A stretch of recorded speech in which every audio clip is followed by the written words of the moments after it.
abịakwa m ọzọ Olori manager Onyemmiata na m egwu bright na anam niile anya dị ọzọ Bobi Igbo anyị n'ụwa na mmebulu egwu jinyelu mmanụ ya ka m o ji bịanụ na n'ugbo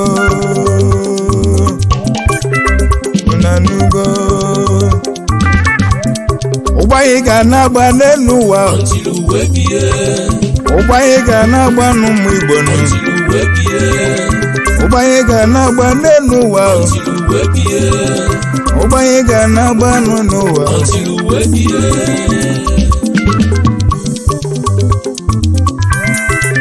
ụmụ Igbo be anyị ma nwoke na nwanyị onye ọbụla chem ntị n'onu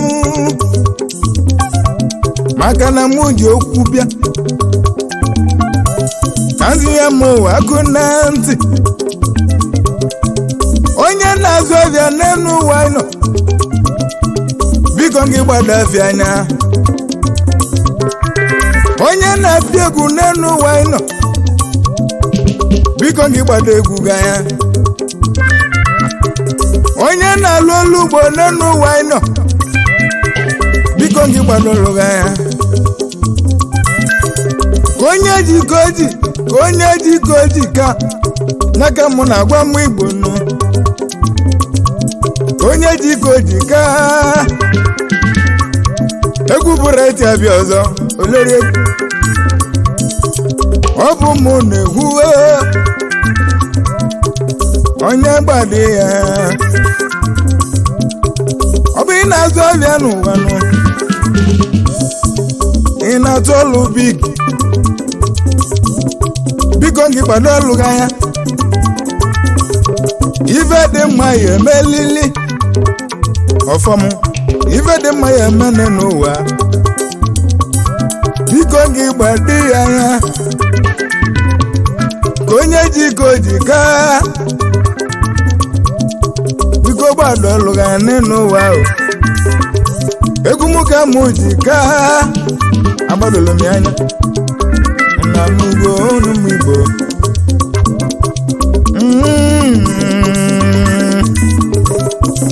hayo mama mụ egwu mara m hue egwu amaghị ọmụnazi nsị na nwata tala egwu Bobi Igbo be anyị gbanye agbawago ụgbọanyị ga na-agba n'elu ụwa ọtiri uwe biye ụgbọanyị ga na-agba n'ụwa nụ ụgbọanyị ga na-agba n'elu ụwa Ifeama bụ ụgbọanyị ọgba Ifeama jide ụgbọanyị nụ o nwere ngwụsị n'ụwa nụ ụgbọ gaba ụgbọ gaba ụgbọ na-aga n'ụwa nụ n'aka ị ga-abanye n'aka ị ga-abanye n'ụwa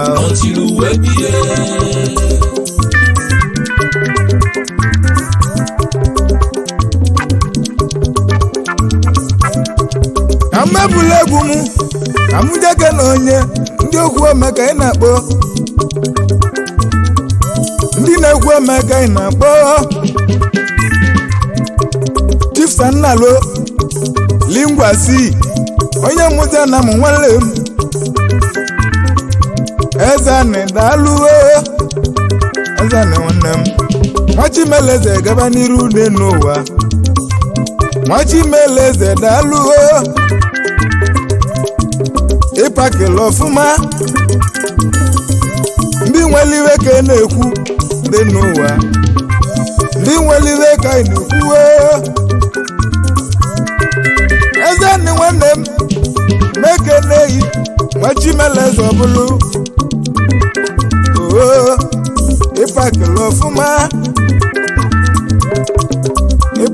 ọfụma n'elu ụwa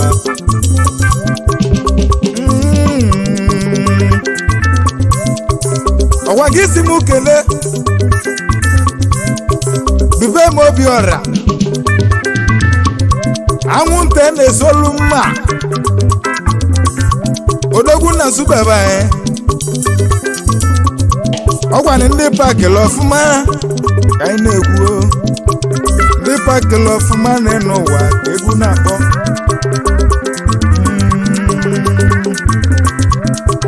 ka anyị na-ekele egwu anyị ka anyị ekele bonannalue ọchịmeleze ọbụlụ agụji ebe na-agali odogwu na mma ekele egwu m iso na ndị pakịlị ọfụma mgbe na-ekwu o nwere ibe a na-eme n'ụwa eji ekwu ndị na-ekwu okwu bik o nwere ibe na-eme onye na-ekwu okwu n'ụwa na o nwere ibe na-eme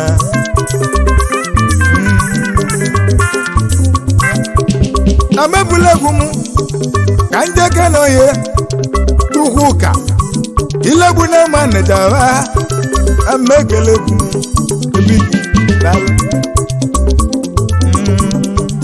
ebigi n'alụ ife mele ma na anam ife mele ma na anam n'ọnụ m ama ekele egwu m egwu mara m biko gị daalụ iwe emele ike eji ekwu ihe n'ụwa iwe ejiko ji kanụ biko gbadi ya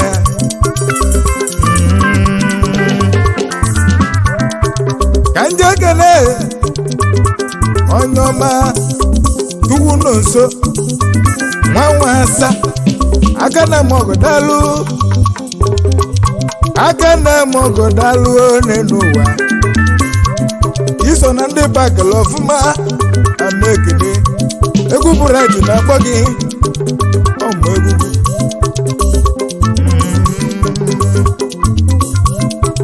tuwu n'ọsọ nwasa katona ama ekele egwu lori bright ekwume egwu bright na-egwu manija na Onyemmiata ọrọ m gwụle manija bụ Onyemmiata mgbe egwu bright tunaso nwanne m ọ bụ mụ na-akpọ iru uru ka m kwuo ọ bụ mụ ya egwu tunaso nwasa ọ bụ mụ na-akpọ inu n'ụwa ka onye jiko ji gaa ka onye jiko ji eje mba nugo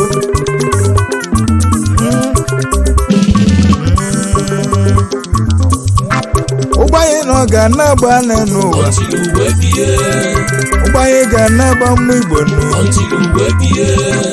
ụgbọ gị ga-anagba chuno nso ụgbọ gị ga-anagba chuno nso ụgbọ gị ga-anagba n'ụwa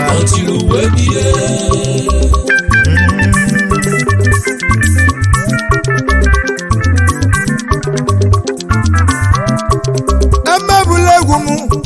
mụba egwu na-agwa ka njeke na-ezoghị m ka njeke na-ezoghị m n'ụwa ya bụ amaechi nwa mgbada eme ekele egwu m meche iso na ndị pakịlị ọfụma bụ onye na-eme n'aka iji ewu ya aka egwu ji akpọ ihe ọhụ biko gbado anya n'ụwa gbadolu gị anya ka onye jiko ji ga met onye jiko ji ga mụba egwu na-egwu egwu bright na-egwu mana iji egwu bright na-egwu n'ụwa egwu bright ekele egwu ya ọmgbe egwu ijele mmanwụ na mmebula egwu m ka njeke n'ezi ọga m Chinweze Nduba ọgbala tụle dibịa gị na-emenụ dibịa gị dịkasịa n'ụwa biko gị gbado ọlụ gị anya biko gị gbado ọlụ gị ka onye jiko ji kaa Chinweze nwanne m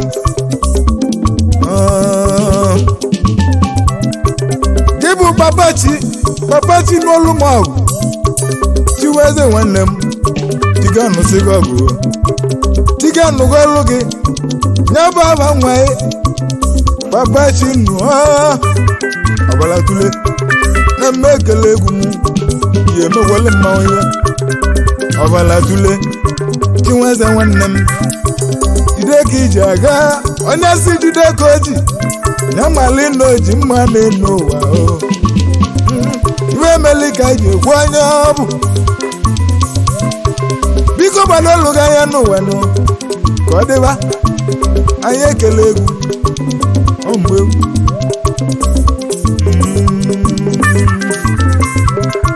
na mmebụla egwu m ka njekene nwanne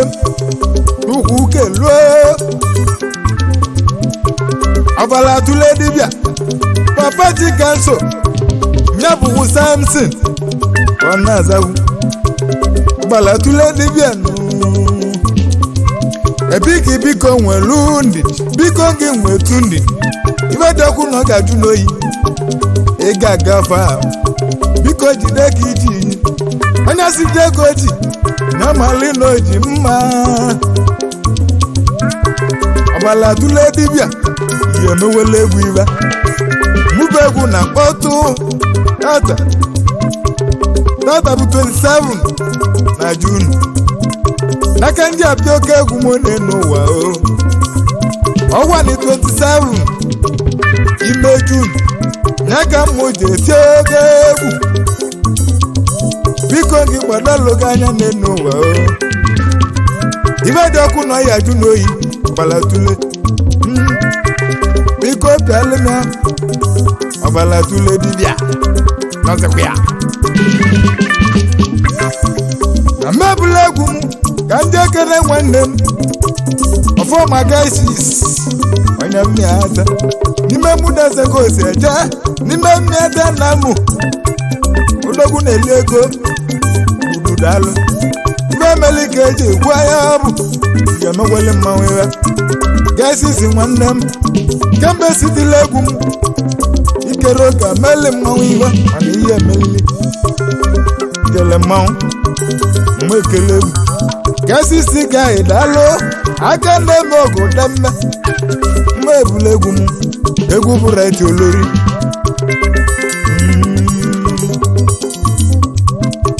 mmemme ebula egwu m ka njeke n'ọfọma ma ọba mmili malụ ugo na mma ekele egwu m mmili malụ ugo dogwu ijele mmanwụ mmili malụ ugo daalụ mmili malụ ugo daalụ aka na-eme ọgụ kwuo mma ama ekele egwu m ebigi gwuo mma ị na-egwu na-eme na ka eji malụ odogwu egwu eme ka eji malị na ka eji malụ odogwu ọ bụrụ egwu site n'ụwa ma emeri eme ejiri emalụ onye ọ bụ ị na-egwu na-eme egwu eme ka eji malị na ka eji ama odogwu ebigi daalụ mmili malụ ugo ka ọ dịba ahụ mana ọ bụrụ ọnwụ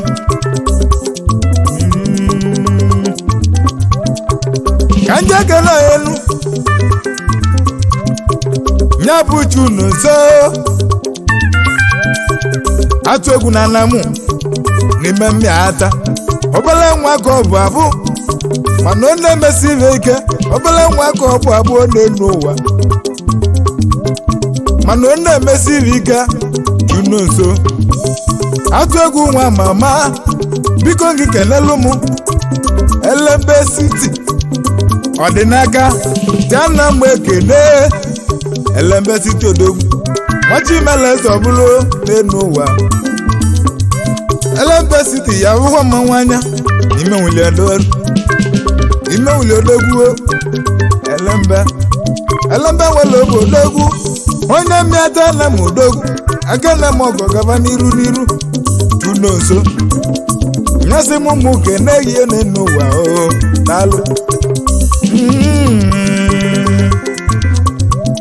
ụgbanye ga na-agba n'elu ụwa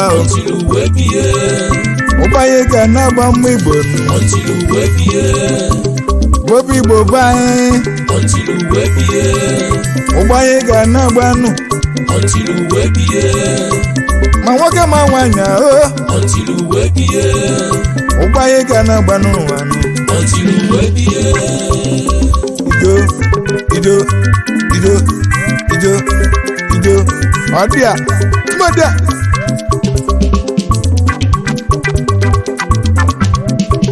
na mmebula egwu m ka ndị eke na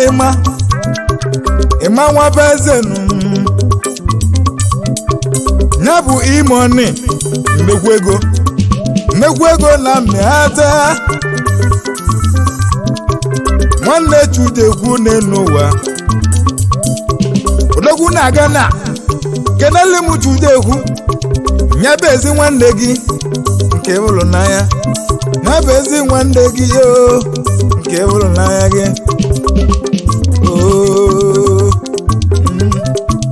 ama ekele egwu m ma nwere obodo egwu biko kelelu m ezi nwanne ya nwe ahụ mma ekele ya odogwu na-aga na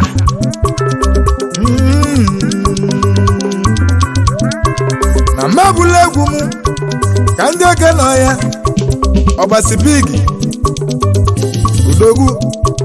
eke odogwu na-eke ya mma ekele egwu m papa nne m mụ na chi m so gị na chi gị saga n'elu ụwa ọ rọziri ịbalị nwa gị nwa mụrụ na-eke ya mụ na chi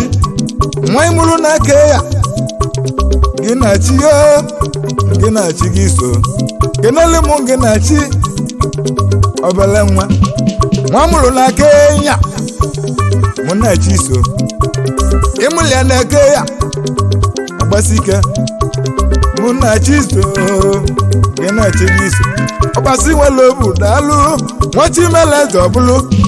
nwachimeleze daalụ olu n'elu ụwa nwachimeleze daalụ mmekele mmebula egwu m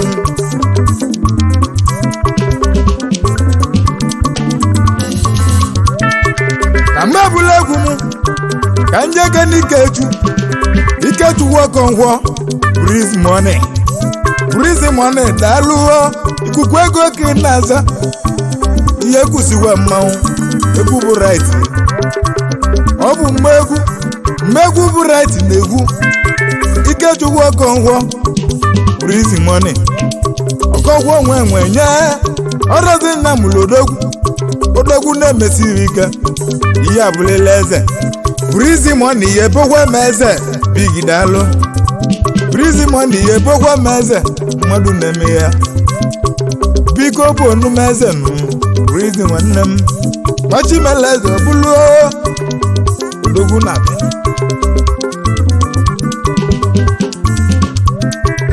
amebula egwu m ka ndị ekele nwanne m amechi Mike nwa Mike bọndụ n'ime mmịata abụọ nwoke ka o si bịa abụọ nwoke nya mụrụ odogwu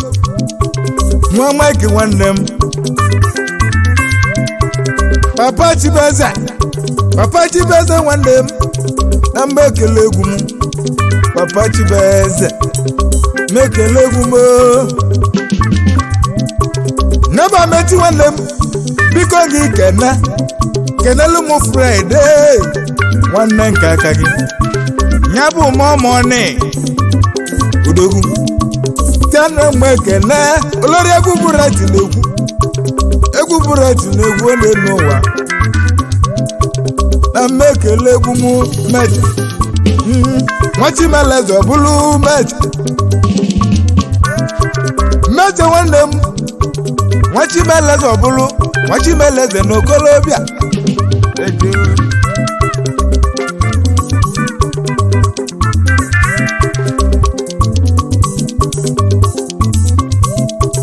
meje nwanne m biko gị kenelu m Ebunika nwoke oke mmụọ gbamgba udogwu n'ime mmeta na mụdalụ molomolo big udogwu molomolo nwere obu daalụ nwachimeleze ọbụlụ n'elu ụwa anazaza azọ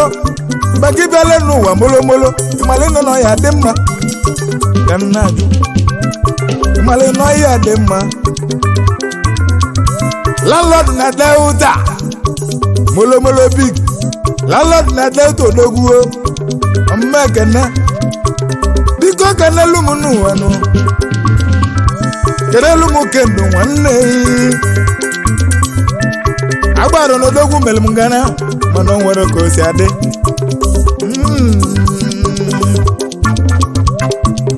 eneta yale n'aka eji ebi enu mana o nwere ibe omeli kendo nwanne m mgbasike daalụ landlord na Delta ma ekene iwe ejuluko na mee ka mmebula egwu m Osinachi bigi Rafael Dezuno n'ime mụdọra na mụ na mmekele egwu m echaleni mechi nwere obodo egwu kenelu m Osinachi dị mma iju ụwa na Osinachi amekeni ya Osinachi onye ọma Nwachimeleze ọbụlụ Nwachimeleze n'okolobịa egwu adịọdịa bigi ka ngwonu mmanwụtaba igwe ogwo n'ọnụ ọgbọ nwụbụ egwu na-ekwu ụmụanụnazi olori egwu bụrit na gwa nne n'ụwa egwu amago m ka ijebe egwu amago m n'ụwa ka ijebe ụgbọ anyị ga-anagba n'enu ụwa ụgbọ anyị ga-anagba mma Igbo ụgbọ anyị ga-anagba n'enu ụwa ma nwoke ma nwaanyị ụgbọ anyị ga-anagba iwe kpọsịrị nyala n'ihele n'enu ụwa iwe kpọsịrị nyala n'ihele iwe kpọsịrị ya nyala n'enu ụwa gbadolu gị anya ka onye ji ka o ji ka egwu m ka m ji ka n'enu ụwa jele ka m gwuo